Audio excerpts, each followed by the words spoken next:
So students of class 7, we are going to start today with algebra. Okay, and first part is algebraic expression. First part is algebraic expression. तो algebra में हमें जो पढ़ना है तो बहुत बड़ा ब्रांच, ठीक है, लेकिन हमें एक स्टार्ट है, इनिशियली हमें स्टार्ट कर रहे हैं हम अलजेब्रा को, तो उसके वेरी बेसिक्स को समझेंगे कि बेसिक्स है क्या अलजेब्रा का, ठीक है। तो उसमें हमें पढ़ना है कि कांस्टेंट्स क्या होते हैं, वेरिएबल्स क्या होते हैं, उनको कैसे अरेंज करके अलजेब्रिक एक्सप्रेशन बनाया जाता है, फिर उनमें किसको टर्म्स बोलेंगे, फिर हम पढ़ेंगे कि लाइक टर्म अनलाइक टर्म क्या होता है, फिर टाइप ऑफ अलजेब्रिक एक्सप्रेशन पढ़ेंगे। यहीं पे एक बात हम लोग पढ़ लेंगे, कोएफिशिएंट। क्या पढ़ लेंगे? कोएफिशिएंट ऑफ वेरिएबल्स, जो वेरिएबल होगा उसका कोएफिशिएंट क्या होता है, इसके बारे में भी यहां पे पढ़ेंगे। फिर हम पढ़ेंगे types of algebraic expression, monomial किसको बोलेंगे, बाइनोमियल, ट्राइनोमियल, कहीं पे क्वाड्रिनोमियल भी तुमको मिल जाएगा। फिर पॉलिनोमियल के बारे में पढ़ेंगे। फिर पढ़ेंगे डिग्री ऑफ इक्वेशन क्या होता है, और फिर कैसे दो इक्वेशन को हम लोग ऐड कर सकते हैं, सबट्रैक्ट कर सकते हैं, या फिर कुछ कंडीशन दिया है तो कैसे हम एक्सप्रेशन बना सकते हैं उस कंडीशन से, उस कंडीशन को यूटिलाइज करके एक अलजेब्रिक एक्सप्रेशन कैसे बना सकते हैं। ये सारी चीजें हमारे सिलेबस में है जो हमें पढ़ना है। बात समझ में? तो हम लोग शुरू करते हैं अलजेब्रा का फर्स्ट पार्ट, अलजेब्रिक एक्सप्रेशन। और उसको शुरू करने से पहले ये दो बात समझना जरूरी है कि कांस्टेंट क्या होता है और वेरिएबल क्या होता है। ओके, सो कांस्टेंट और वेरिएबल के बारे में जब बात करें तो कांस्टेंट मतलब जिसका वैल्यू हमेशा सेम रहे। ऑल द नंबर्स, जितने नंबर है वो क्या है, सारे कांस्टेंट है। 1 का वैल्यू 1, 2 का वैल्यू 2, कहीं पे भी वही रहेगा, उसका वैल्यू चेंज नहीं होगा। लेकिन वेरिएबल मतलब क्या, वो जिसका वैल्यू चेंज हो जाए। जैसे हम लोग मान लेते हैं कि let the value of pen be x rupees, तो यदि तुम 2 पेन 10 रुपए में खरीद के लाए हो तो एक पेन का वैल्यू 5 रुपया हो गया, 20 रुपए में लाए हो तो 10 रुपया हो गया। उसी x का वैल्यू बदलते रहता है अकॉर्डिंग टू कंडीशन। उसको हम लोग क्या बोलते हैं, वेरिएबल बोलते हैं। उसको क्या बोलते हैं, वेरिएबल।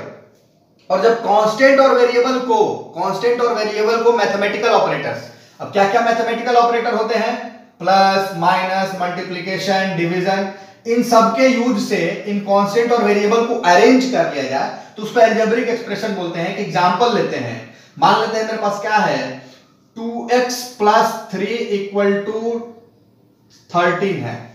2x + 3 = 13 है। तो यहां पे एक वेरिएबल ये हो गया ना, ये x वाला टर्म क्या हो गया, वेरिएबल हो गया। क्या हो गया, वेरिएबल। ये क्या हो गया, कांस्टेंट। ये भी क्या है, कांस्टेंट। इन दोनों को किस मैथमेटिकल ऑपरेटर से जोड़े हैं, प्लस से। तो यानी कि अलजेब्रिक एक्सप्रेशन मतलब क्या हुआ कि जब कांस्टेंट और वेरिएबल को मैथमेटिकल ऑपरेटर के हेल्प से जोड़ ले और एक जो फॉर्मेट मुझे तैयार होके मिला उसको हम अलजेब्रिक एक्सप्रेशन बोलते हैं। यदि इक्वल आ जाता तो इक्वेशन बोलते हैं। ये = 13 है तो इक्वेशन हो जाएगा। सिर्फ 2x + 3 रखो तो ये क्या हो गया, अलजेब्रिक एक्सप्रेशन होगा। और = समथिंग हो गया तो अलजेब्रिक इक्वेशन हो जाता है। इक्वल है तो इक्वेशन हो जाता है। बात समझ में आ? अब देखते हैं कि इस अलजेब्रिक एक्सप्रेशन के टर्म्स कौन कौन से हैं। तो अब इसमें देखो, मैं इसको मिटा रहा हूं, फिर बात करेंगे। इतना बात सब लोग पॉज करके नोट डाउन कर लेगा, ठीक है। इसको पॉज करके आप लोग नोट डाउन कर लेंगे। मैं इसको मिटा रहा हूं, ठीक है। और फिर हम लोग बात करते हैं सबके बारे में एक एक करके कि टर्म्स क्या होता है, कब लाइक टर्म्स होगा, कब अनलाइक टर्म्स होगा, इसके बारे में बात करेंगे। कोएफिशिएंट क्या होता है उसके बारे में।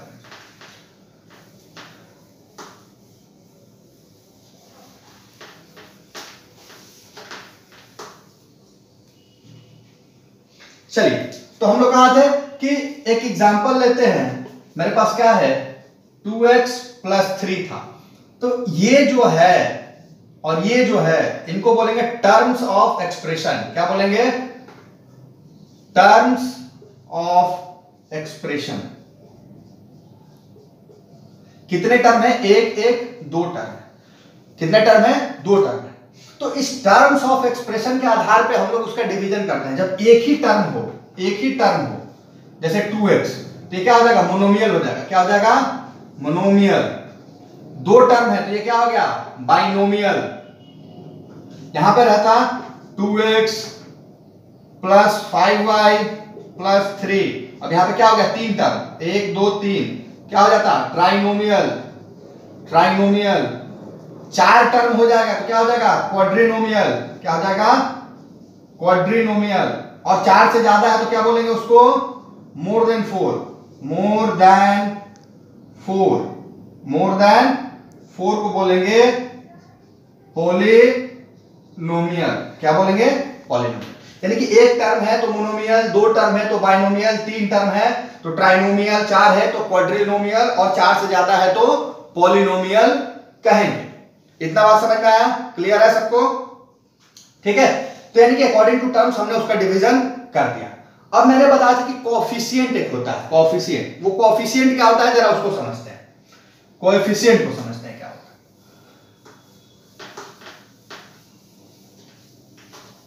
अच्छा, मैंने ये इक्वेशन लिखा 2x + 5y + 3, मैं बोलूं coefficient of x, coefficient of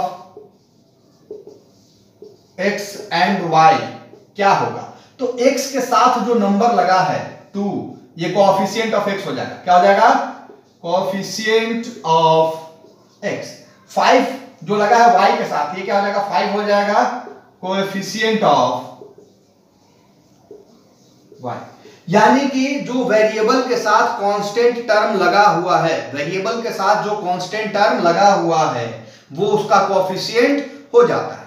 और अपने अपने टर्म का कोएफिशिएंट है, कोएफिशिएंट ऑफ x होगा, कोएफिशिएंट ऑफ y, कहीं पे xy टर्म है तो वहां पे क्या हो जाएगा? Coefficient of xy। बात समझ में आया? क्लियर है? तो कोएफिशिएंट का मतलब क्या हुआ यहां पे कि जो कांस्टेंट टर्म अटैच्ड है वेरिएबल के साथ वो कोएफिशिएंट होगा। सिर्फ x रहता, सिर्फ x, मतलब इसका कोएफिशिएंट क्या है? 1 है। सिर्फ x रहता मतलब इसका कोएफिशिएंट क्या है? 1। कहीं पे सिर्फ x या सिर्फ y मिल जाए, उसका कोएफिशिएंट मतलब क्या समझना है? 1 है। क्लियर है? क्लियर? अब आते हैं डिग्री के बारे में, बहुत इंपॉर्टेंट है डिग्री। तो डिग्री के 2 पार्ट में पढ़ेंगे। एक तो कि जहां एक वेरिएबल है, जहां पे, अच्छा वेरिएबल मैंने बताया था ना कि वो जिसका वैल्यू निकालना है, जिसका वैल्यू चेंज हो, तो x y z, एक से ज्यादा वेरिएबल हो सकता है ना। तो जहां पे सिर्फ एक वेरिएबल है, जैसे मान लो कि 2x² + 5, तो वेरिएबल बस x² है। तो यहां पे जो x का पावर होगा, when only one variable is there, जब सिर्फ एक ही वेरिएबल हो पूरे इक्वेशन में, सिर्फ x के टर्म में हो, तो when only one variable is there, highest power, जो हाईएस्ट पावर होगा, HIGHEST, highest power is its degree, is its, यहां पे देखो इसका पावर क्या है? 2x²। मान लो यहां पे रहेगा 5x³ + 5, तो इसका क्या होगा? वैल्यू 3 हो जाएगा। क्या हो जाएगा इसका डिग्री? इसका डिग्री क्या हो जाएगा? यानी कि जो सबसे बड़ा, मान लो ऐसे रहता 5x³ + 9x का पावर 5 + 3x4 + 5, इसका डिग्री बताओ। तो इसमें देखो ये 3 है, ये 4 है, ये 5 है, सबसे बड़ा वाला डिग्री क्या है? 5 है। तो इस पूरे एक्सप्रेशन का डिग्री क्या हो जाएगा? 5 हो जाएगा। यानी कि जो हाईएस्ट पावर है, जो हाईएस्ट पावर है वो डिग्री हो जाता है। किस केस में? जब एक ही वेरिएबल हो, वेरिएबल क्या हो? एक ही हो। जब एक से ज्यादा वेरिएबल हो तब क्या करेंगे ये देखते हैं। जब एक वेरिएबल है तो जो सबसे बड़ा पावर है, हाईएस्ट पावर, वो हो जाता है। लेकिन जब एक से ज्यादा वेरिएबल है तब क्या करेंगे वो देखते हैं। सपोज मेरे पास 2 वेरिएबल है, तो एक ऐसे है, मान लो मेरे पास है 2x² + 5x का power 5 + 2x³ y³ + x² y² + 9। अब यहां पे देखो x y 2 वेरिएबल हो गया ना, यहां पे मोर देन 1 वेरिएबल है, x भी वेरिएबल, y भी वेरिएबल। तो इस केस में क्या करेंगे कि ये जो दोनों है वो ऐड होगा, तो 3 + 3 क्या हुआ? 6, ये दोनों ऐड होगा, क्या हो गया? 4, यहां पे क्या हो गया? 6, यहां पे क्या है? 5, यहां पे क्या है? 2 है। इस बार सबसे बड़ा वैल्यू क्या है? 6 है, तो डिग्री क्या हो जाएगा? 6 हो जाएगा। यानी कि जब मोर देन 1 वेरिएबल है तो जो वेरिएबल का पावर यहां पे दोनों एक साथ में, x³ है, y³ है, तो दोनों को जोड़ के जो आया पावर 6, वो उसका डिग्री होगा। होप सबको क्लियर हो? जब मोर देन 1 एक वेरिएबल है तो जो सबसे बड़ा वाला पावर वो हो जाएगा। लेकिन जब मोर देन 1 वेरिएबल हो तो वहां पे दोनों का चेक करेंगे कि किसका पावर, दोनों का पावर का सम कितना हो रहा है। दोनों का पावर का सम, यानी एक ही टर्म में 2 चीज है और दोनों का अलग अलग पावर है, तो दोनों का पावर सम करेंगे। उसके बाद चेक करेंगे कि सबसे बड़ा वाला कौन सा है। यहां 6 आ रहा था तो उसका डिग्री क्या हो जाएगा? 6 हो जाएगा। क्लियर है? क्लियर? होपफुली सबको क्लियर होगा। अब आते हैं हम लोग कि लाइक टर्म और अनलाइक टर्म क्या होता है। ये इंपॉर्टेंट कॉन्सेप्ट है। जो मैंने टर्म बोला, मैंने बोला कि एक एक्सप्रेशन मैंने लिखा है यहां पे 2x² + 3x³ + 5, सपोज मैंने ये लिखा, तो ये एक टर्म, ये एक टर्म, ये एक टर्म। दूसरा इक्वेशन मैंने लिखा 3x² + 5x³ + 7, तो यहां पे भी टर्म है, तो यहां पे लाइक टर्म क्या है, जरा लाइक टर्म का देखो, ये जो वेरिएबल है ऐसा ही वेरिएबल इसमें कौन सा है, ये है, तो ये दोनों क्या हो जाएंगे, लाइक टर्म। ये दोनों क्या हुए, लाइक टर्म। वैसे ही ये दोनों क्या हुए, ये वेरिएबल सेम है, तो ये क्या हो जाएगा, सिर्फ वेरिएबल ही नहीं सेम है, वेरिएबल का पावर भी सेम है, वेरिएबल का पावर भी सेम है, तो उसको बोलेंगे लाइक टर्म। लेकिन जहां पे अब इन दोनों के बारे में बात करें, इसका पावर 2 इसका पावर 3, x तो x है, वेरिएबल तो x ही है, लेकिन पावर 2 3 हो गया, तो ये क्या हो जाएगा, अनलाइक टर्म। क्या हो जाएगा, अनलाइक टर्म। यानी लाइक टर्म होने के लिए वेरिएबल भी सेम होना चाहिए, पावर भी सेम होना चाहिए। और अनलाइक टर्म क्या होगा, यदि सेम वेरिएबल है लेकिन पावर अलग अलग हो गया तो अनलाइक टर्म हो जाएगा। हाँ, इससे कोई फर्क नहीं पड़ता, कोएफिशिएंट कुछ भी हो सकता है, 3 5 7 9 100 कोएफिशिएंट से फर्क नहीं पड़ेगा। फर्क किससे पड़ेगा, ये x और उसके पावर से। यदि x स्क्वायर यहां पे x का पावर 2 x का पावर 2 है तो ये दोनों लाइक टर्म होगा, x का पावर 3 x का पावर 3 लाइक टर्म होगा, लेकिन ये दोनों आपस में लाइक टर्म नहीं है। ठीक है, तो जो अलजेब्रिक एक्सप्रेशन में एडिशन या सब्ट्रैक्शन होता है वो लाइक टर्म का होता है। Addition and subtraction in algebraic expression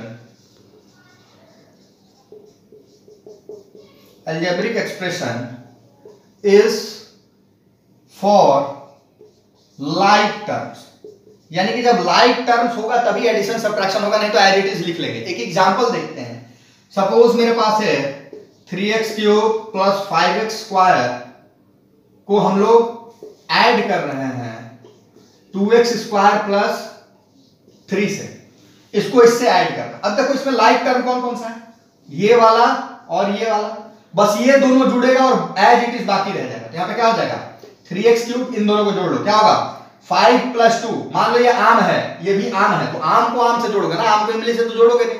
यानी कहने का मतलब है कि जो सेम टाइप है उसी का एडिशन होगा, जो डिफरेंट टाइप है नहीं होगा। तो ये 5 आम और ये 2 आम कितना हो जाएगा, 7x स्क्वायर। ठीक है, और ये क्या रह जाएगा, प्लस का 3, ये हो जाएगा आंसर। इसका एडिशन नहीं होता क्योंकि इसका लाइक टर्म नहीं है, यदि इसका भी लाइक टर्म इधर होता तो उसको भी इसमें ऐड कर लिया जाता। बात समझ में आया, क्लियर है। वैसे ही सब्ट्रैक्शन भी क्या होता है, मान लेते हैं इसी को सब्ट्रैक्ट करना होता, मान लें इसी को सब्ट्रैक्ट करना है, इसी को क्या करना है, सब्ट्रैक्ट करना है। यहां पर साइन बदल दो, इसी को सब्ट्रैक्ट करना है। ठीक है, 2x स्क्वायर प्लस 3 से। अब जरा देखो इसको क्या लिखते हैं, 3x cube plus 5x square, ये क्या हो जाता माइनस 2x स्क्वायर, ये क्या हो जाता प्लस माइनस माइनस 3 अंदर गया। तो अब 5 आम में से 2 आम जाएगा, बाकी कोई चीज है क्या लाइक नहीं है, यही दोनों लाइक है। इन दोनों को सब्ट्रैक्ट कर दो, 5 में से 2 गया, कितना बचा 3x स्क्वायर, और यहां पे क्या बचा, ये माइनस का 3 रह गया। हो गया, बात समझ में आया, क्लियर है। तो एक बार वाइंड अप करते हैं, इतना ही है हम लोग के सिलेबस में एडिशन और सब्ट्रैक्शन तक। हमने क्या पढ़ा कि कांस्टेंट क्या होता है, जिसका वैल्यू चेंज ना हो, वेरिएबल क्या हो, जिसका वैल्यू चेंज हो अकॉर्डिंग टू कंडीशन। ठीक है, तो कांस्टेंट वेरिएबल को जब एक साथ हम लोग जोड़े तो अलजेब्रिक एक्सप्रेशन बना। अब अलजेब्रिक एक्सप्रेशन में जितने बार सेपरेटेड टर्म्स हैं उनको टर्म्स ऑफ अलजेब्रिक, जिनसे मिलकर वो अलजेब्रिक एक्सप्रेशन बना उसको बोलेंगे टर्म्स ऑफ अलजेब्रिक एक्सप्रेशन। उस टर्म में वेरिएबल के साथ जो लगा हुआ है वो उसका कोएफिशिएंट हो जाता है। जब जो वेरिएबल लगा हुआ है उसका पावर और वो सब सेम हो, 2 वेरिएबल है, ठीक है, एक्स स्क्वायर, इधर भी एक्स स्क्वायर है, तो ये जो वेरिएबल सेम है तो उसको लाइक बोलेंगे, वेरिएबल डिफरेंट है तो उसको क्या बोलेंगे, अनलाइक टर्म बोलेंगे। ठीक है, एडिशन और सब्ट्रैक्शन हमेशा लाइक टर्म का होगा, अनलाइक टर्म का नहीं होगा। इसके बाद हम लोग बात किए कि कितना उसमें है, एक टर्म है तो मोनोमियल, 2 टर्म है तो बाइनोमियल, 3 है तो ट्राइनोमियल, 4 है तो क्वाड्रिनोमियल, 4 से ज्यादा है तो पॉलिनोमियल बोलेंगे। उसके बाद बात की कि डिग्री कैसे निकालें। तो डिग्री क्या होता है, यदि एक ही वेरिएबल है, x के ही टर्म में है सब, तो जो x का सबसे ज्यादा वाला पावर होगा, एक पूरे एक्सप्रेशन में x का सबसे बड़ा वाला पावर, उसको हम लोग बोलेंगे डिग्री ऑफ, यानी हाईएस्ट पावर क्या हो जाएगा, डिग्री ऑफ दैट एक्सप्रेशन। लेकिन एक से ज्यादा वेरिएबल है, x और y के टर्म में, तो दोनों का हम लोग डिग्री को ऐड करेंगे, दोनों का पावर को ऐड करेंगे। उसके बाद पूरे एक्सप्रेशन में चेक करेंगे कि सबसे बड़ा वाला पावर क्या है, जो सबसे बड़ा पावर होगा वो उसका एक्सप्रेशन का डिग्री हो जाएगा। क्लियर है, क्लियर है इतना बात। सो ये बातें थी हमारे अलजेब्रा के फर्स्ट पार्ट में, ठीक है, जिसमें कि एडिशन सब्ट्रैक्शन ये 2 चीज है, डिग्री निकालने के लिए हाँ, एक बात और है कि हम एल्जेब्रिक एक्सप्रेशन बनाएंगे कैसे, फॉर्मेशन ऑफ एल्जेब्रिक एक्सप्रेशन, ये बात छोटा सा है, इसको समझ लेते हैं।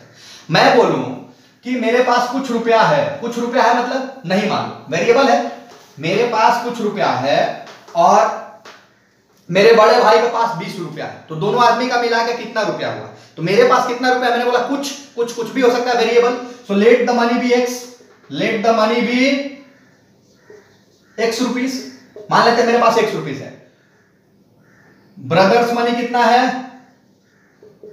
ब्रदर्स मनी कितना है, 20 रुपीस है, सपोज 20 रुपीस है, तो sum of both the money क्या हो जाएगा, sum of both the money will be x plus 20, एक बन गया एल्जेब्रिक एक्सप्रेशन, ये एक एल्जेब्रिक एक्सप्रेशन बन गया। यानी कि जो कंडीशन दिया है उस कंडीशन को समझना है और उसके बाद प्लस दिया है तो प्लस, मल्टीप्लिकेशन के अकॉर्डिंग में दिया है तो मल्टीप्लिकेशन, सब्सट्रैक्शन के अकॉर्डिंग में दिया है तो सब्ट्रैक्शन, एडिशन के अकॉर्डिंग में दिया है तो एडिशन करके एक एक्सप्रेशन का फॉर्मेशन कर लेना है। ठीक है, तो ये क्लास 7 का अलजेब्रा का फर्स्ट पार्ट था, एल्जेब्रिक एक्सप्रेशन क्या होता है, एडिशन और सब्ट्रैक्शन उसका कैसे होता है। सेकंड पार्ट में हम लोग linear equation in one variable के बारे में पढ़ेंगे। तो इस वीडियो में इतना ही, wait for the next video.